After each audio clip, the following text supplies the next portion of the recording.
mengampuni dosa kami sehingga kami bayar sebagai anak di dalam nama Tuhan Yesus Kristus kami berdoa dan mengucap syukur. Amin. Amanina bahan sermon yang akan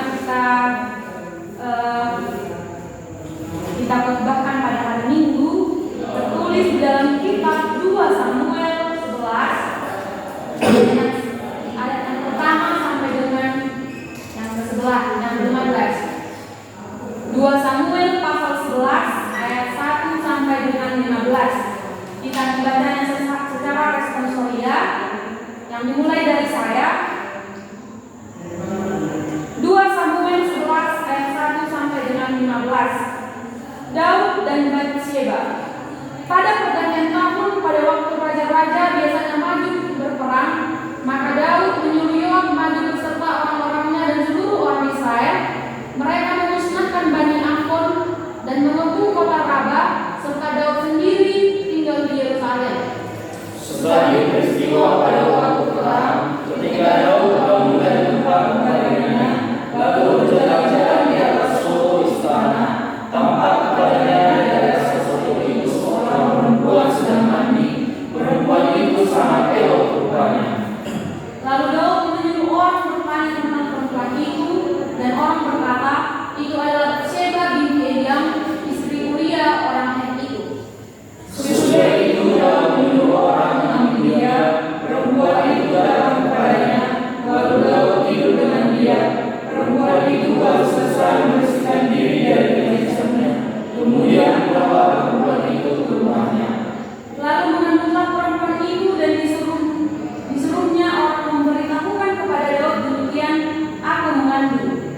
Lalu menyuruh orang kepada Daud mengatakan, suruhlah Uria orang Het itu dalam rumahku. Maka Yoab menyuruh Uria menghadap Daud. Ketika Uria masuk menghadap dia, bertanyalah Daud tentang keadaan Yoab dan tentara dan keadaan perang. Kemudian berkatalah Daud kepada Uria, pergilah ke rumahmu dan saksilah hakimu. Ketika dia keluar dari sana, maka orang itu suruh dia dengan membawa hadiah saja. Tetapi Uria membaringkan diri di depan pintu istana bersama-sama hamba tuannya dan tidak pergi ke rumahnya. Diberitahukan kepada Daud demikian. Uria tidak pergi ke rumahnya. Lalu katalah Daud kepada Uria, bukankah engkau akan pulang dari perjalanan? Mengapa engkau tidak pergi ke rumahmu? Tetapi Uria berkata kepada Daud, Daud serta orang Israel dan orang Yehuda diam dalam pondok, juga tuanku Yoab dan hamba-hamba tuanku sendiri berkemah di padang. Masakan aku pulang ke rumahku untuk makan, minum dan tidur dengan istriku? Demi hidupmu dan demi nyawamu aku akan melakukan hal itu. Kata Daud kepada Uria, tinggallah hari ini di sini. Besok aku akan lepas engkau pergi. Jadi Uria tinggal di Yerusalem pada hari itu. Keesokan harinya Daud memanggil dia untuk makan dan minum dengan dia, dan Daud membuatnya mabuk. Pada waktu malam keluar Uria untuk berbaring tidur di tempat tidurnya bersama-sama hamba-hamba tuannya. Ia tidak pergi ke rumahnya. paginya Daud menulis surat kepada Yoab dan mengirimkannya dengan kepada Uria. Ditulisnya dalam surat itu demikian, tempatkanlah Uria di barisan depan dalam pertempuran yang paling hebat. Kemudian kamu mengundurkan diri daripadanya supaya ia terbunuh mati. Demikian pembacaan firman Tuhan. Amanina. Jadi amanina, bahan yang akan sampaikan kepada jemaat kita pada hari Minggu yang akan datang. Firman Tuhan hari ini boleh disebut adalah salah satu peristiwa paling tragis dan paling membingungkan dalam perjanjian lama. Peristiwa ini mengingatkan saya ada sebuah pepatah anonim yang berkata, bila satu istri tidak cukup bagimu, maka 1000 istri pun tidak akan pernah cukup. Firman Tuhan hari ini menjelaskan awal kejatuhan Daud dari tahtanya dan awal peristiwa di mana Tuhan menghukum Daud. Pilihan Daud untuk jatuh dalam pencobaan yang tidak menjalin hubungan terlarang dengan Batsheba bukanlah hal yang muncul secara tiba-tiba. Moral Daud telah mengerobos dengan perlahan-lahan. Ini dimulai jauh sebelum pertemuannya dengan Batsheba. Dalam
tidak aktif di jalan.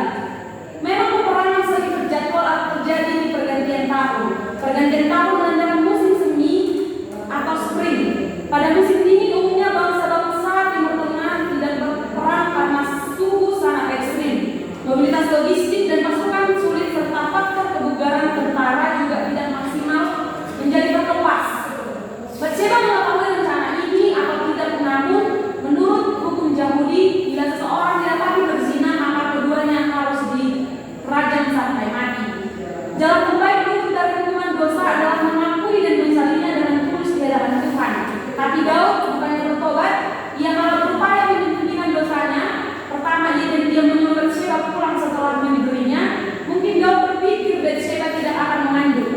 Kedua, ia memanggil Uria dari perang, memberinya waktu istirahat, menjamu dengan banyak anggur juga mabuk, dan menyuruhnya pulang untuk bertemu istrinya sambil berharap Uria meniduri Batsheba dan dosa Daud tersamar.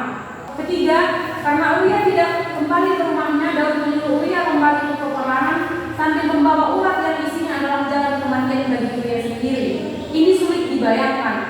Uria karena ketaatan pada raja tidak membuka surat itu, padahal isinya adalah teknis kematiannya. Yoab sebagai panglima perang Daud pastilah heran. Daud hamba Allah yang memuji dengan mazmur malah menginginkan kematian prajuritnya. Betapa hinanya dan gelapnya hati Daud. Alangkah Daud memang raja yang berkarisma, punya nama baik, terhormat, berotoritas atas segala rakyat dan prajurit, politik serta seluruh kerajaan Israel. Tapi Daud lupa sejak detik pertama Allah telah mengalamati pilihan hati Daud. Setiap langkah Daud diperhatikan Allah. Allah tidak tinggal diam. Sejak peristiwa Batsheba secara totalitas Allah menghukum Daud. Demikian daftar dosa dan hukuman Allah pada Daud: berzina, berkhianat, dan membunuh. Dampaknya bagi Batsheba mati. Putri Daud Tamar diperkosa abangnya.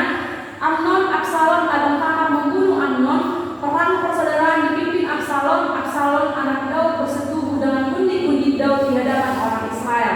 Dosa zina Daud turun pada anaknya Salomo, dan tahta Daud terakhir ia kini diburu untuk dibunuh oleh anaknya sendiri Absalom.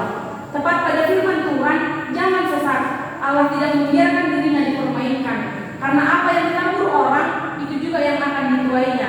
Sebab barang siapa menabur dalam dagingnya, ia akan menuai binasaan dari dagingnya. Tetapi barang siapa menabur dalam roh, ia akan menuai hidup yang kekal dari roh itu. Amannya sebagai penutup dari pertemuan kita pada hari ini, bahwa Daud dalam firman Tuhan hari ini menyimpan kepahitan dan celah mendalam bagi sejarah bangsa Israel.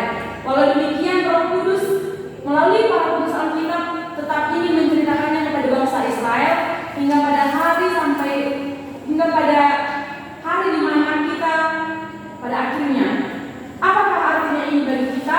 Pertama, kita melihat begitu banyak rumah tangga yang hancur karena dosa kedagingan.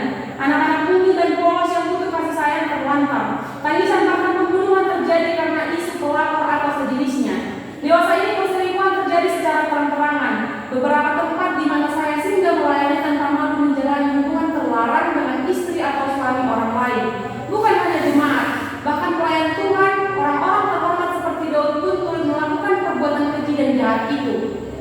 Firman Tuhan hari ini memberikan peringatan keras kepada orang seperti itu. Allah sedang mengamati kejahatanmu. Saat dosamu matang, hukum Allah akan membinasakan secara total. Bila Allah yang sangat sayang pada Daud tetap tega menjalankan hukumannya dengan adil, maka pada semua orang yang berdosa seperti Daud juga akan turun hukum yang sama. Kedua, Daud berdosa dan tidak berniat bertobat. Ia malah menggunakan kuasanya untuk menutupi dosa-dosanya. Dari sini kita belajar bahwa hukum Tuhan dapat berganti kepada anugerah asal kita menyadari dosa kita, bertobat darinya dan bersedia hidup baru. Jangan beri kesempatan pada dosa kedagingan. Seperti Yusuf tanpa berkompromi, ia memalingkan wajah dari godaan istri Potifar dan ia luput dari jerat dosa. Saudara-saudara yang dikasihi Tuhan, melalui firman Tuhan hari ini, marilah kita semakin mendekatkan diri pada Allah. Mari menyayangi keluarga kita, hidup dengan setia, jauhi segala pencobaan, miliki pengendalian diri sebagai buah roh, dan arahkan hati dan pikiran kita pada Allah yang hidup. Karena mana Tuhan menjelajah seluruh bumi untuk melimpahkan kekuatannya kepada kita yang bersungguh hati terhadap Dia. Kita dapat membaca pada 2 Tawarik 16 ayat 19. Baik, amanina demi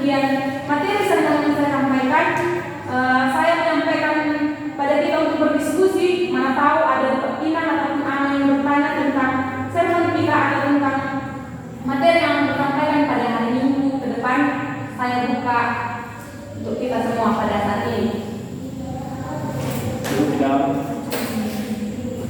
Baiklah mainan, kiranya dari sermon yang kita pelajari hari ini dan dengan kita hari ini kita bisa melakukan pelayanan kita pada hari Minggu dengan sungguh-sungguh. Sebagai penutup sermon kita pada hari ini kita bernyanyi dari Kidung Jemaat nomor 424, Yesus menginginkan daku. Kidung Jemaat 424, Yesus menginginkan daku. Yesus menginginkan daku. 1, 2, 3 ya. Yesus menginginkan daku. Bersihkan hatinya. Dimanapun ku berada, ku mengenalkannya. Bersinar, bersinar,